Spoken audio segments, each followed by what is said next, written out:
Hi, நான் doctor Priyadharshini from doctor Priya's dental care, Madurai.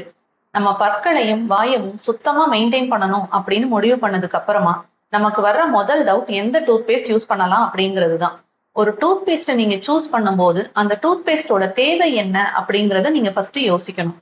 ஒரு tooth paste நம்ம வாயை சுத்தமா வச்சுக்கிறதுக்காக மட்டும்தான் தேவை அப்படின்னு நீங்க நினைச்சீங்கன்னா நீங்க எந்த பிராண்ட் டூத் பேஸ்ட்டை வேணும்னாலும் யூஸ் பண்ணலாம்.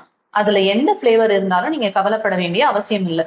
ஒரே ஒரு விஷயம் நீங்க மனசுல வச்சுக்க வேண்டியது, அதுல அபரேசிவ் கண்டென்ட் கம்மியா இருக்கணும்.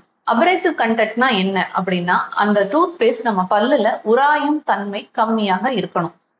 இந்த அபரேசிவ் கண்டென்ட் ஜெல் மாதிரி உள்ள டூத் பேஸ்ட்ல ஜாஸ்தியாக இருக்கும். அதனால எப்பயுமே பேஸ்ட் மாதிரி இருக்கிற டூத் பேஸ்ட்டை வாங்கி யூஸ் பண்ணுங்க.